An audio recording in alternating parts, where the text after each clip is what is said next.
जी परिस्थिती आम्ही बदलू शकत नाही ती स्वीकारण्यास मनाची प्रसन्नता आम्हाला दे। जी परिस्थिती आम्ही बदलू शकतो ते बदलण्याचे धैर्य आम्हाला लाभू दे आणि अशा परिस्थितीला भेट जाण्याचे ज्ञान आम्हाला दे। ओके, सगळे तर मला ओळखतातच। आजचा आपला एक नवीन टॉपिक आहे रिस्पेक्ट। ओळखतं का या शब्दाला कोणी? काय वाटतं तुम्हाला? रिस्पेक्ट हा शब्द ओके आहे? काय मिळतं त्याच्यात? रिस्पेक्ट या शब्दाने काय मिळतं? मान सन्मान। रिस्पेक्ट या शब्दाने मान सन्मान मिळतो। तर त्या रिस्पेक्टनी आपल्याला आज काय मिळतं किंवा आपण एक रिस्पेक्टफुल पर्सन असल्यावर आपल्या लाईफ मध्ये काय होतं हे आज आपण पाहणार आहोत। तर रिस्पेक्टनी आपण 3 गोष्टी पाहणार आहोत। त्या 3 गोष्टींमधून आपल्याला टप्प्याटप्प्याने काय मिळतं ते पाहू। फर्स्ट आहे रिस्पेक्ट। जर आपण आपल्या नात्यांविषयी, आपण आपल्या लोकांविषयी किंवा आपण आपल्या घरच्या फॅमिली मेंबर विषयी जर रिस्पेक्टली वागलो, रिस्पेक्टली बोललो, आपल्यामध्ये काय काय इम्प्रूव्हमेंट होते ते आपण पाहणार आहोत। फर्स्ट आहे रिलेशन इम्प्रूव्हमेंट। मला माहिती एक आधार देऊन आपण आई वडिलांशी बोलणं, एक आधार ठेवून आपल्या बायकोशी बोलणं, एक फॅमिली मेंबर किंवा एक फॅमिलीचा कर्ता पुरुष किंवा एक फॅमिलीचा मोटिवेशनल पर्सन म्हणून आपल्या मुलांची कायम सपोर्टिव्ह सिस्टीम मध्ये राहून आपल्या एक रिलेशन मध्ये वाढ होत असते, म्हणजे रिलेशन इम्प्रूव्हमेंट होत असते। पण जर ह्याच्या विरुद्ध आपण जर आई वडिलांशी, बायकोशी किंवा मुलांशी अनरिस्पेक्टली बोललो, नाही पाहिजे काय करायचं ते कर, नाही ऐकणार, मला नाही नकोय किंवा पैसे द्या किंवा मी दारू पिणारच, तर तुमचा रिस्पेक्ट तिथे जातो का येतो? जातो। म्हणजे हे आपल्याला उशिरा लक्षात येतं, जेव्हा खूप सारा डोंगर साठला जातो तेव्हा आपल्या लक्षात येतं। छोट्या छोट्या गोष्टींपासून आपल्याला थोडंसं लक्षात द्यायला पाहिजे। Second, getting to know each other's nature, की आमचं स्वतःचं एक नेचर जे आहे एक वेगळं व्हायला, स्वभाव एक, हे आमचा स्वभाव एक वेगळा व्हायला लागतो। की बघा 0 to 18 वर्षापर्यंत आपण एका फॅमिलीच्या कनेक्टेड असतो, ते आपले पॅरेंट्स आपण असं समजतो की आई वडील आहेत, थोडंस आई वडिलांच्या कानावर टाकावं, आई वडिलांची हे करावं, परमिशन घ्यावी आणि मग करावं। आणि मग त्याच्यानंतर ना असं काय होतं की आमच्यामध्ये एकदम बदल पडतो की काही गोष्टी आम्ही त्यांना विचारत नाही, काही गोष्टी आम्ही सांगत नाही, काही गोष्टींमध्ये आम्ही त्यांना सहभाग करून घेत नाही। असं का होतं? मॅच्युरिटी तर तुम्हाला चांगलं शिकवते, संस्कार दिलेले आहेत, मॅच्युरिटी तर तुम्हाला घेऊन चालायला शिकवते, त्यावेळेस आपण आपल्या म्हणण्याप्रमाणे वागण्याचा प्रयत्न करतो। जी आपली संगत असते त्या ह्याच्यामध्ये किंवा एखाद्या व्यसनाच्या आहारी आपण गेल्याच्या नंतर आपण रिस्पेक्ट हा प्रकारपासून थोडंसं माहिती असतो, आपल्या स्वतःच्या लाईफ मधनं किंवा आपल्या फॅमिली मधनं आपण मायनस व्हायला लागतो। पुढे आलं तर तुम्ही रिस्पेक्टली तुमच्या स्वतःमध्ये राहिला तर तुमचं getting to know each other's nature, तुमचे नेचर चेंज व्हायला लागेल, चांगलं व्हायला लागेल। तुम्ही आई वडिलांची कदर करायला लागलात, फॅमिलीची कदर करायला लागलात, त्यांचे शब्द, त्यांच्या सगळ्या गोष्टींचा मान सन्मान त्यांना द्यायला लागलात, तुमच्या स्वभावामध्ये, तुमच्या कर्मामध्ये फरक पडायला लागेल। कालच आपण कर्माविषयी पाहिलं होते ना, कर्मांचा हिशोब असतो। त्याच्यानंतर बॉन्डिंग वॉज गुड, तुमचं स्वतःचं जे आहे बॉन्डिंग, फॅमिलीशी बॉन्डिंग, फॅमिली एक पिलर आहे। बघा आपल्या इथे किती पिलर आहेत मोजा बरं, 1 2 3 4 5 6 7 पिलर आपल्या डोळ्यात देखत आहे। तर एक पिलर म्हटला की माझा पाठ दुखते, आता मी ओझं नाही उचलणार, मी आता साईडला होतो। दुसरा पिलर म्हणतोय की माझे पाय दुखतायत, माझं डोकं दुखतंय, मी ओझं नाही उचलणार, मी साईडला होतो। बाकीचे पिलर हे बिल्डिंगचं ओझं उचलू शकतील का? नाही। तशीच फॅमिली एक आपली बॉन्डिंग किंवा आमची एक फॅमिली पिलर आहे। जर आम्ही त्या फॅमिलीमध्ये व्यवस्थित राहिलो नाही, रिस्पेक्टफुल राहिलो नाही, रिस्पेक्ट दिला नाही, रिस्पेक्ट घेतला नाही, आमचं बॉन्डिंग होणार नाही.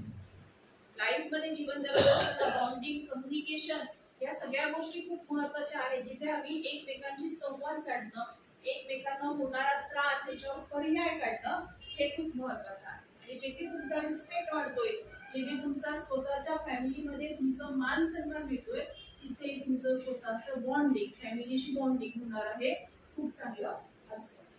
Feeling the for each others अवेकर म्हणजे काय आहे की तुम्ही एखाद्याच्या फिलिंग्स जाणून घेता. बघा, आपण पटकन एखाद्याला वाईट बोलतो, पटकन काही आपल्याला हे नसतं, पण डोक्यात एखादा राग आला, अग्रेसिव्ह मोड मध्ये गेलो, एखाद्या रागामध्ये गेलो किंवा एखाद्या निगेटिव्ह मध्ये गेलो आपण, तर पटकन आपण समोरच्याला दुखवतो. किती सोपं असतं ना दुखवणं. तर त्याच्या पाठीमागे त्याच्या फिलिंग्सचा काही विचार करतो का आपण? त्याच्या पाठीमागे आपण त्याच्या फिलिंग्सचा काही विचार करतो का? जसं मी एकदा तुम्हाला ह्याची स्टोरी सांगितली, विंचूची आणि कोणाची, कासवाची स्टोरी. पुन्हा एकदा रिपीट करते. विंचू असतो आणि कासव असतो, दोघ जण एकाच जंगलामध्ये राहणारे असतात, रोज एकमेकांना पाहत असतात. तर कासवाला नदीतून इकडून तिकडे जायचं असतं, इकडून तिकडे जायचं असतं. विंचूला पण जायचं असतं. सगळ्यांना माहिती विंचू हा पाण्यात जाऊ शकत नाही, कासव तरंगत जाऊ शकतो. कासव आपला चालला होता तेवढं विंचू म्हणतो, अरे ऐक ना, मला तिकडे जायचं. कासव म्हणतो, नाही रे बाबा, तुला कसं घेऊन जाऊ मी, तू चावलास मला तर. फॅमिलीला पण शंका असते ना आपल्या बाबतीत, कसं विश्वास ठेवू पटकन, पुन्हा पेला लागला तर. पण आपण काय करतो, कमवायच्या ऐवजी रोवतच बसतो, म्हणजेच रिलॅक्स. विंचू म्हणतो, नाही रे चावणार, तू माझी एवढी हेल्प करणारी मी तू कसं चावेल. असं म्हणतो, नाही सांगता येत मला, चावलास तर. परत म्हणतो विंचू, घे ना मला तिथून, तू माझी हेल्प करणारी शपथ मी नाही चावणार. बघा विचार करा, आपण पण घरच्या पुढे किती वेळा कन्व्हिन्स झालो असेल, पुन्हा असं वागणार नाही, हात जोडले असतील, पाया पडले असतील किंवा सॉरी म्हटलं असेल, आणि सॉरीचा अर्थ पण आपल्याला माहिती आहे, आपण त्याच्यावरून दूर घेतलेला. किती वेळा आपण म्हटलं असेल, तर पुन्हा कुठल्या त्याच टप्प्यावर काय घेऊन बसते. कारण का रिस्पेक्ट हा मनातून नाही आपल्याला. रिस्पेक्ट हा फक्त तोंडाने नसावा, मनातून असावा, फिलिंग्स मधनं असायला पाहिजे. आणि मग असं करत तो असं म्हणतो, ठीक आहे बस माझ्या, चावू वगैरे नको सांग बाबा. कारण तो विश्वास ठेवणारी व्यक्ती ही खूप साधेपणाने विश्वास ठेवत असते. पण जी व्यक्ती विश्वास ठेवतीये, ज्या व्यक्तीने टिकवायचा असतो, त्यांनी जर टिकवला नाही आयुष्यभर, पुन्हा ती व्यक्ती दुसऱ्या कोणावर विश्वास त्या पद्धतीने ठेवू शकत नाही. अशा पद्धतीने कासवाने विंचूला पाठीवर घेतलं आणि नदीकाठी पोहोचले. नदीकाठी पोहोचल्याच्या नंतर ना बघा विंचू काय करतो, कासवाला चावतो. असं म्हणतो, अरे तू एवढं शब्द घेतल्यास, इतक्या वेळा बोललास, मी नाही चावणार, तू माझी मदत करू शेवटी काय. एक रिस्पेक्ट हा प्रकार तुझ्यामध्ये नाहीये का मी तुला मदत केली, हेल्प केली, तुझं ओझं घेऊन मी एवढ्या पार आलो. तो म्हटलं मी विंचू आहे, चावणार. सेम त्याच प्रकारे आपण आपल्या फॅमिलीशी वागत असतो. विचार करा, कित्येक वेळा आम्ही शब्द घेतो, कित्येक वेळा आम्ही प्रॉमिस करतो, कित्येक वेळा आम्ही त्यांच्या फिलिंग्स ज्या आहेत त्याचा विचार करत नाही. आमच्या मनातून रिस्पेक्ट असला पाहिजे. तिथं सगळेजण जाणार आहात ना बाहेर, काही तेच थांबणार आहात, जाताना काय घेऊन जायचं, जसे आलो तशीच बॅग, जसे आलो तशीच व्यक्ती नाही. जाताना आमच्या मनात आमच्या फॅमिली विषयी एक चांगल्या भावना, एक चांगला रिस्पेक्ट आणि जुना मनुष्य टाकून चांगल्या गोष्टी घेऊन जाणं खूप गरजेचं. बघा आता जिथे रिस्पेक्ट वाढतोय, जिथे तुमचं रिलेशन वाढतंय, गेटिंग नाव तुमचं नेचर मध्ये सगळा फरक पडतोय, त्याच्यानंतर तुमची रिलेशनशिप मध्ये बॉन्डिंग चांगलं होतंय, त्याच्यानंतर तुमचं फिलिंग फॉर इच अदर्स अवक होतंय, म्हणजे वाढतंय, तुमच्या फिलिंग्स चांगल्या होत आहेत. तिथे तुमच्यामध्ये एक लव वाढतं, प्रेम वाढतं. आपलं रिस्पेक्ट आहे. आता हे प्रेम काय वाढवतोय आपण त्याच्याकडे थोडंसं पाहूया. Taking care of each other. Taking care of each other, एकमेकांची काळजी करणं. आता जर तुम्ही एखाद्या बायकोला सांगितलं तुझी करू नकोस, मला आवडत नाही, हा टॉप करू नकोस, मला आवडत नाही. आता तुमच्यामध्ये रिस्पेक्ट आहे रिलेशन मध्ये, आता रिस्पेक्ट प्रेम वाढवतोय, तरी ती तुमच्या मनाविरुद्ध करेल का? तिथे ती काय विचार करेल, नाही बाबा माझ्या नवऱ्याला हे कपडे आवडत नाहीये, न घाललेलं चांगले, त्याला आवडणार नाही, त्याला आवडेल तसं राहू. म्हणजे तुमच्या स्वतःच्या आदर केला जातो. एक रिस्पेक्ट काय करतो की एक प्रेमाने कसं वागावं ते शिकवलं जातं. आणि म्हणून टेकिंग केअर ईच अदर, आपण एकमेकांची काळजी घ्यायला लागतो. आजारी पडलास, काय झालं असते, बरं नाही वाटत आहे का, डॉक्टरांकडे जायचं का, तर डॉक्टरांकडे जाऊ.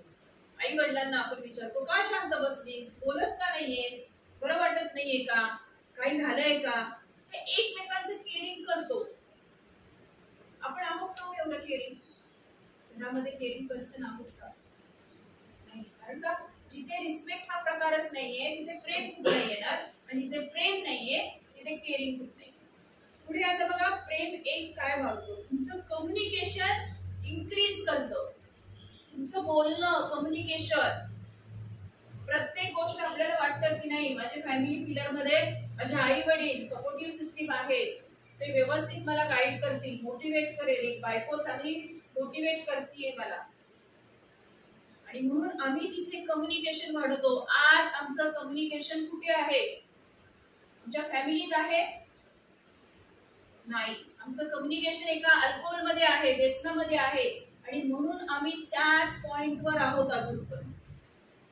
आणि अशा या गोष्टींशी आम्ही कम्युनिकेशन करत आहोत की जिथे आम्हाला काही मार्गच मिळत नाही. एक व्यसन काय मार्ग दाखवणार तुम्हाला, चल तुझा प्रॉब्लेम सॉल्व्ह करू आपण, असं कोणाला व्यसनाने प्रमोट केलंय? नाही. व्यसनाने हे सांगितलं आज पितेस ना, उद्या पण पी, परवा पण पी, तेव्हा पण पी, हीच निगेटिव्हिटी देत आम्ही पॉइंटनी आमच्या फॅमिली पासून, आमच्या स्वतःपासून आणि आमच्या लाईफ पासून पूर्ण लांब गेलेलो आहे. पण हा पॉइंट आमच्या लक्षात खूप उशीर आहे. आणि म्हणून बघा, taking the care of each others, communication increase. आमचं होणं खूप महत्वाचं आहे. आमचं होणं खूप महत्वाचं आहे. मी एक पेशंट असा पाहिला होता की त्याचा दात दुखत होता, डिस्चार्ज झाला, दात दुखत होता. त्याचा भाऊ म्हटला, अरे तुझा दात फिरलाय का, दुखतोय का, चल मी तुला डॉक्टरांकडे घेऊन जातो. केअरिंग. आपल्या ह्यांच्यामध्ये सुद्धा हे मोठे भाऊ आहेत, केअरिंग. जरी ते तुमच्याशी बोलत नसतील तरी ते पूर्ण अपडेट घेत असतात, विचारत असतात. तो भाऊ म्हटला, चल मी तुला दवाखान्यात घेऊन जातो. आणि दवाखान्यात नेल्याच्या नंतर त्याला कामाला जायचं होतं. 2-3 नंबर होते. रिसेप्शनला विचारलं कितवा नंबर आहे, तर ती म्हटली 5वा नंबर आहे, आणि नवीन आहेत ना तर त्याला टाइम लागेल, मध्ये आधी मी सोडतो. भावाला उशीर होत होता म्हणून भावाने 500 रुपये आणि अजून 200 रुपये वरती काढून दिले. डॉक्टरांना दाखव, एक्सरे काय काढायचं ते काढ, काय सांगतील ते मला संध्याकाळी सांग, मला उशीर होतो, मी जातो. पण जाताना रिक्षाने जा. का असं बोलला असेल भाऊ? काळजी केली, माझ्या भावाची काळजी आहे. दात किडलाय, कीड पसरू नये, त्याचं रूट कॅनल झालं तर दात वाचेल. त्या व्यक्तीने काय केलं, या पेशंटने काय केलं, 3 पेशंट चल जेव्हा आम्हाला एखादी गोष्ट करायची नसेल, जेव्हा आमच्या मनामध्ये त्या व्यक्तीविषयी, त्या रिलेशन विषयी रिस्पेक्ट, प्रेम, केअरिंग नसेल, तर आम्ही काय करतो, चल उठतोय बसतोय. शेवटी त्यांनी 3-4 वेळा त्या रिसेप्शनला जाऊन विचारलं, सरांची फी किती? म्हणजे फर्स्ट कन्सल्टिंग 400 रुपीज, 500 रुपीज, आणि सेकंड कन्सल्टिंग 400 रुपीज, आणि जर तुमचं एक्सरे सांगितलं तर 100 रुपीज, म्हणजे 600. हातच कुठली माझी, मी 600 रुपये घालू खिशात, म्हणजे 700 रुपये. काय करू की आता? ठीक आहे, मी 10 मिनिटात, 10 मिनिटं लागेल ना नंबर यायला, म्हणजे 10 ते 15 मिनिटं. मी 10 मिनिटात जाऊन येतो, तो पुन्हा तिकडे गेलाच नाही. जाता जाता एक बॉटल घेतली, घरी गेला, पिली आणि झोपून गेला. संध्याकाळी भाऊ आला, डॉक्टरांनी काय औषध दिले, काय दिले, काय फॅमिलीला एक केअरिंग करायची असते तुम्हाला पुन्हा पूर्वीच्या जागेवर आणायचं असतं. म्हणजेच काय, जागेवर आणायचं असतं, पण आम्हाला इकडेच यायचं असतं. आणि म्हणून कम्युनिकेशन तिथे आम्ही खूप कमी पडतो. आणि एक जिच्यामध्ये फिलिंग्सच नाहीये, जी पर्यायच देत नाहीये, जी आपल्याला मोटिवेटच करत नाहीये, अशा गोष्टींपाशीच म्हणजे व्यसनापाशी आम्ही कम्युनिकेशन करतो. तिथे जाऊन आम्ही कम्युनिकेशन करतो, तिथे डिमोटिवेट होतोय आपण. आम्ही मोटिवेट झालं पाहिजे, पर्याय काढला पाहिजे, म्हणून आम्हाला कम्युनिकेशन आमच्या फॅमिलीशी करायचं. बघा, आम्ही एक प्रश्न विचारतो, कोणीतरी घरी जाऊन बोललं, म्हणजे अनुभव आला असेल किंवा समजा असं इमॅजिन करा की आज जॉब गेलाय, फॅमिलीशी जेवताना आपण विषय काढला की आजपासून माझा जॉब नाहीये बरं का. एक फॅमिली काय म्हणती, माहित नाही मला जॉब, पैसे पाहिजे ना मला घरात, तुम्ही तुमचं काही करा पण मला पैसे पाहिजे, असं म्हणेल. कसं म्हणेल ना, एक फॅमिली काय म्हणेल,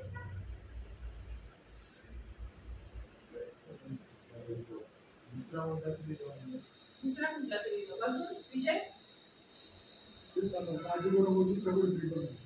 म्हणजे आपल्याला मोटिवेट करेल ना, पण आम्हाला तिथे डिमोटिवेट वाटतंय. काय फॅमिलीशी बोलायचं, काय सांगायचं, म्हणजे आमचे स्वतःचं विजन, मेंटॅलिटी म्हणजे आमची विचार करण्याची पद्धत ही खूप चुकीची आहे. एखादी फॅमिली म्हणते बरं ठीक आहे, जॉब गेला ना काही हरकत नाही, तू व्यवस्थित राहा, दुसरा जॉब मिळेपर्यंत काळजी करू नकोस, तिथला पाठ मी सांभाळेल, पण तू व्यवस्थित राहा, वाईट मार्गाला जाऊ नकोस. काय हवं असतं फॅमिलीला, तुम्ही ना तुमचे पैसे, हेच जर आम्हाला कळत नाही की माझ्या फॅमिलीला मी हवाय, व्यसन नको. कसं केलं पाहिजे, इकडनं जाताना व्यसन घेऊन गेलं पाहिजे, सोबरिटी, इक्वरी हे टिकून गेलं पाहिजे.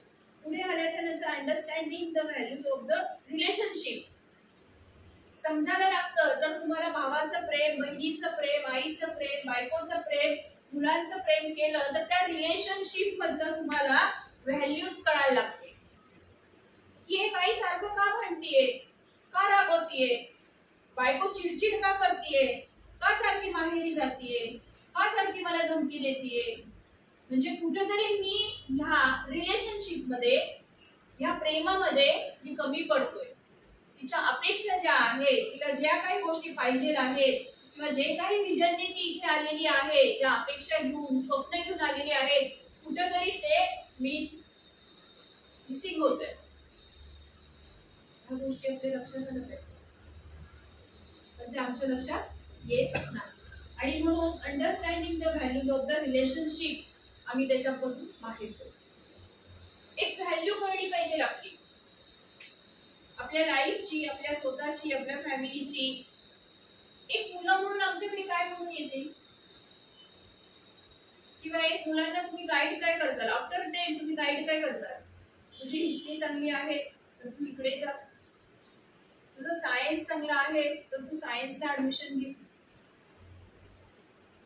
त्याच्यासाठी आपल्या मुलाची स्टेट, आपल्या फॅमिलीची स्टेट, शिकण्याची स्टेट ही ओळखणं खूप गरजेचं असतं. जर आपण त्यांना आता टाइम दिला, बघा एक शेतकरी काय करत असतो, पेरणी करतो चांगली, तो असं एक बी पेरतो आणि हाताची घडी घालून बघतो, वाट बघतो की आता झाड येईल, त्याला फळ लागेल, फूल लागेल किंवा काही भाज्या लागतील, मग मी काढेल, असा काही विचार करतो का? नाही. तो तिथे कष्ट करतो ना, घाम गाळतो, जोपर्यंत त्यांनी जे पेरलेलं आहे ते उगवत नाही तोपर्यंत. मग आपण आपल्या फॅमिलीमध्ये काय करतोय, प्रेम.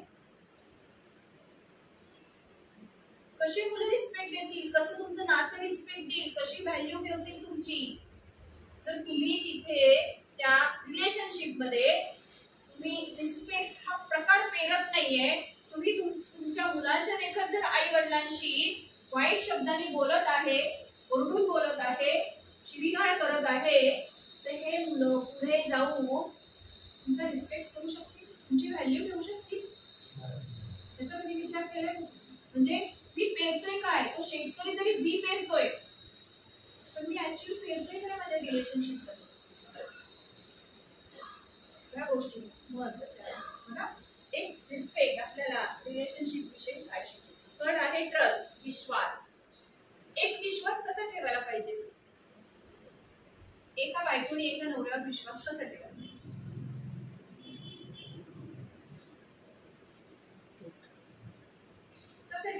एका बायकोने एका नवऱ्यावर विश्वास कसा ठेवायला. एकदा विश्वास ठेवेल तुमच्यावर, दोनदा विश्वास ठेवेल.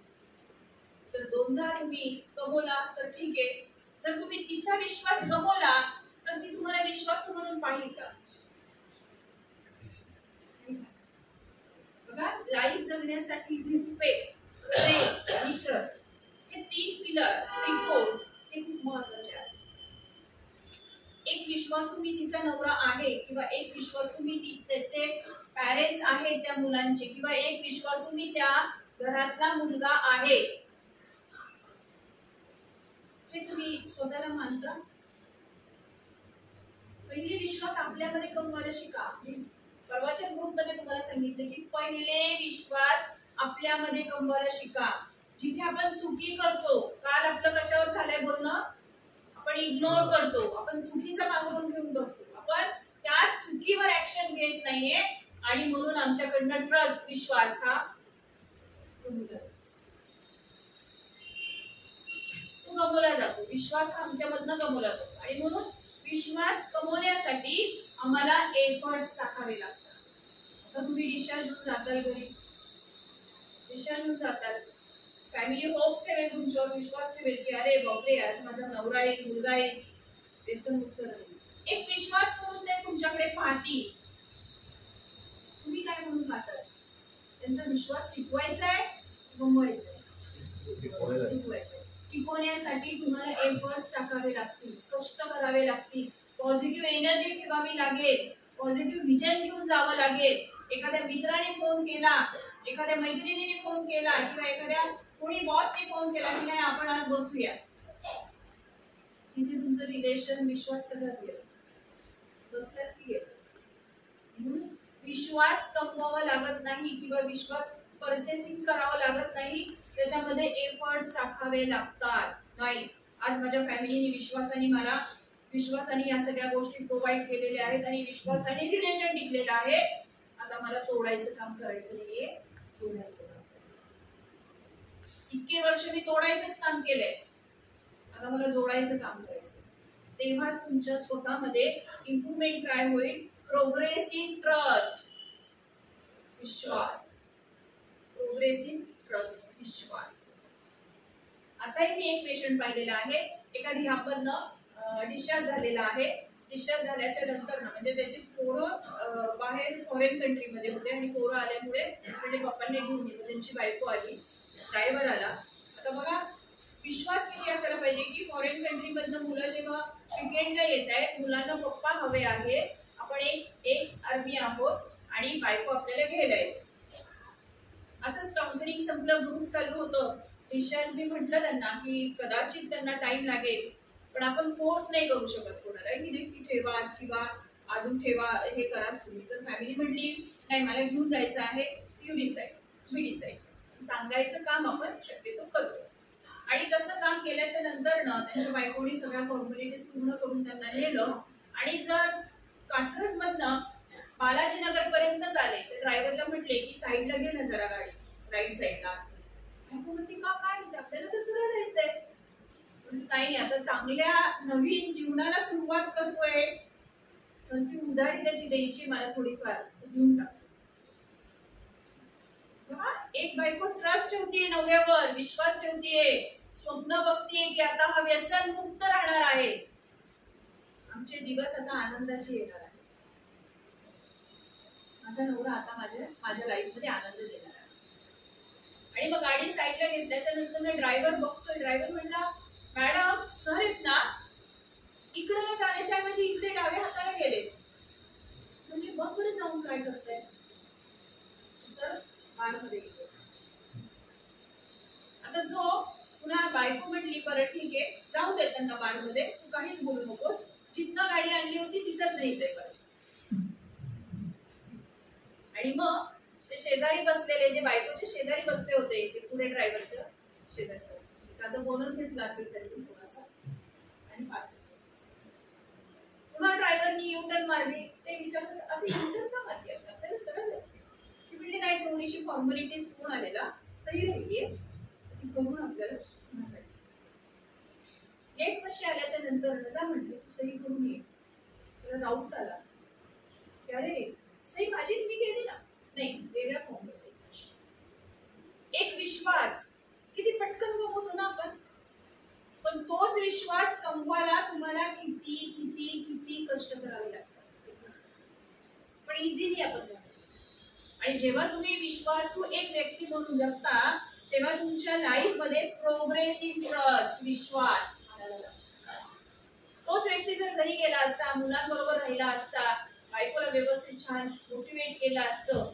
कदाचित लाईफ मध्ये पुन्हा ऍडमिशन नाही आणि म्हणून तुम्हाला प्रश्न की सेकंड ऍडमिशन का कुठेतरी विश्वास गमवतोय कुठेतरी दिलेले वचन गमवतोय आम्ही कुठेतरी आम्ही पुन्हा त्याच पॉइंट वर येतोय तेव्हा आमच्या लाईफ मधला पुन्हा विश्वास हरवला जातो जेव्हा आम्ही एक विश्वासू व्यक्ती म्हणून राहण्याचा प्रयत्न करतोय तेव्हा प्रोग्रेसिव्ह ट्रस्ट आमच्या स्वतःच्या लाईफ मध्ये एक प्रोग्रेस व्हायला लागते getting the help in life तुमचं हे आहे की getting the help in life प्रत्येकाच्या लाईफ मध्ये काही ना काही हेल्प लागत असते ना बरोबर आपण हेल्प कोणाकडे मागतो जे आपले नातेवाईक आहेत आपले समजतो आपण आपले लोक समजतो त्यात पण पहिल्यांदा आपण एफर्ट्स टाकत असेल ना तेव्हा आपण सांगू शकतो की मला एवढी हेल्प लागते प्लीज करशील का मला मदत लागेल प्लीज करशील का तेव्हा ती व्यक्ती म्हणते नाही माझ्या वेळेला त्यांनी केलेलं आहे मला करणं हो मी करेल पण जर आपण तिथे एक अविश्वासू व्यक्ती अनरिस्पेक्टली व्यक्ती किंवा प्रेम न करणारी व्यक्ती वागत असेल त्याच फॅमिलीमध्ये तर हेल्प मिळू शकेल का आपल्याला पण आपलं चुकतं कुठे माहिती का जिथं आपण डिमोटिवेट होतोय ना जिथं आपण डिमोटिवेट होतोय आपल्याला वाटतं नाही ती व्यक्ती मोटिवेट करते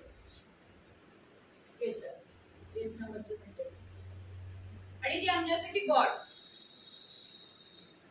आणि जिथं आम्ही मोटिवेट होतोय तिथे आम्ही विलन समजतोय नाही आई व्यवस्थित उत्तर देत नाही बायको व्यवस्थित बोलत नाही एक भाऊ का ऐकून घ्यायला तयार होतो पुढे चला आपले ब्लड रिलेशन आहे आज तुम्हाला काही लागलं तर तुम्ही पहिलं काय म्हणता दारू आठवण करता ऐक मँगो मँगो काय म्हणतो ते नाही ना काय म्हणता ऐक एखादी न एक्सपेक्ट करणारी गोष्ट तुमच्या लाईफ मध्ये मिळाली तर काय म्हणता म्हणजे दुःखात आणि सुखात आपण आपल्या कोणाला आठवण करतो कहाणी त्यांच्याकडे शेअर करू शकत असतो का हेल्प मागू शकत नाही की मी इथे इथे ह्या प्रॉब्लेम मध्ये आहे मला हेल्प करा त्याच्यासाठी तुमचं रिलेशन तुमचं आपल्याला रिस्पेक्ट तुम्ही केलेलं फॅमिलीवर प्रेम हे राईट मेकर्सनी असणे खूप महत्त्वाचं आणि खरंच मी तसं करत असेल तर न सांगता आई वडिलांना कळेल की अरे हा थोडासा प्रॉब्लेम मध्ये आहे आपल्याला हेल्प करायला पाहिजे आणि न सांगता तुम्हाला ती पुढे आल्याच्या नंतर get in the family support system जसे हे पिलर उभे आहेत हे एक फॅमिली आहे सपोर्ट सिस्टीम आहे सगळ्यांना आवडेल ना एक चांगली हॅपी फॅमिली पाहायला सगळ्यांच्या चेहऱ्यावर आनंद पाहायला सगळ्यांच्या लाईफ मध्ये प्रत्येकाच्या लाईफ मध्ये प्रत्येकाने सपोर्टिव्ह सिस्टीम राहिला जसे हे एकमेकांची सपोर्ट करतात आणि तेव्हाच ही बिल्डिंग उभी राहते तर एक दोन पिलर पडले की आपण सगळे खाली पडतो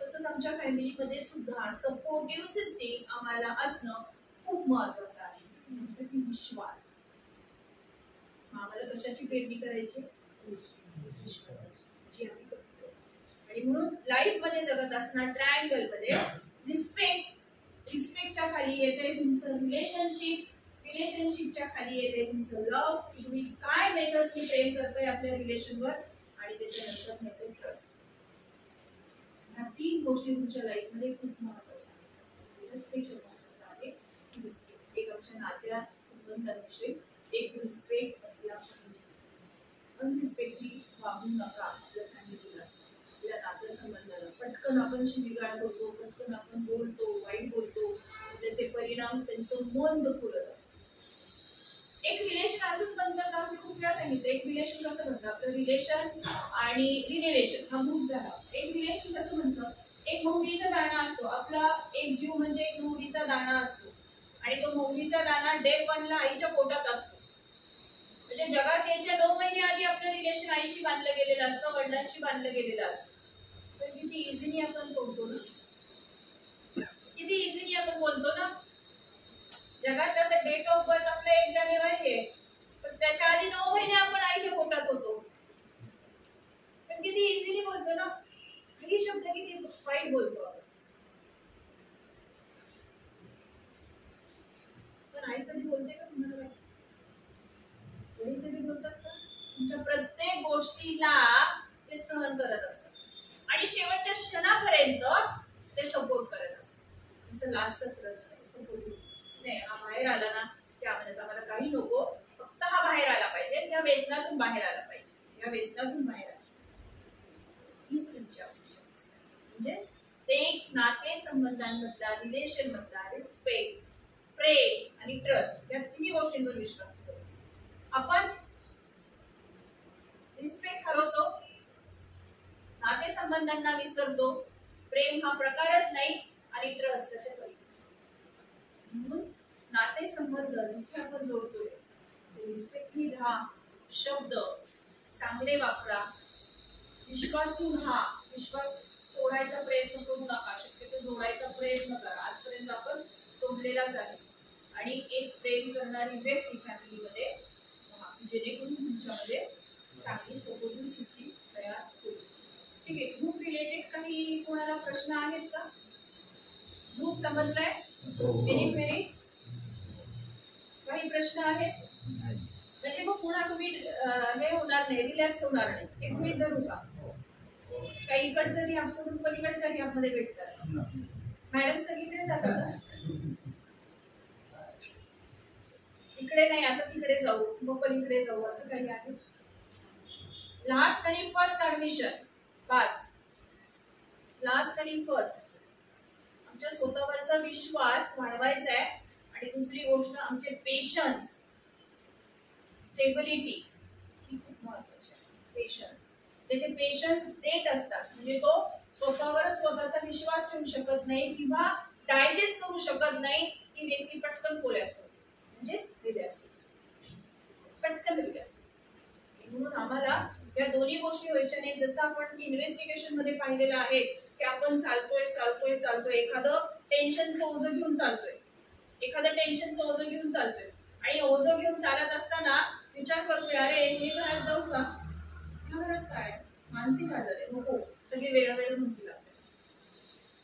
बरं, ह्या घरात जाऊ ते, ह्या घरात काय बाटल्या दिसत आहेत, केसर दिसतंय, रंगीबिरंगी दिसतंय, तर या घरात दिसत. आपल्याला दोन्ही घरात जायचं नाही, कारण का दोन्ही घरातून बाहेर निघण्यासाठी ट्रीटमेंट लागते. झिरोला यावं लागतं लाईफ मध्ये आपल्याला, पुन्हा झिरोवर. जसं मुंग्यावर बसलोय ना आपण सगळे, स्टॉपर आहे का मध्ये 1 सेंटीमीटरवर वगैरे काही स्टॉपर असतो नाही ना, डायरेक्ट खाली. पण ती घसरगुंडी उतरायला वेळ लागतो का, चढायला? तशीच आपली लाईफ मध्ये पण आहे, उतरायला वेळ लागत नाही, चढायला वेळ लागतो. या दोन्ही घरांमध्ये ट्रीटमेंट आहे, मानसिक आजारावर पण आहे आणि ह्या अल्कोहोलिझम पण आहे.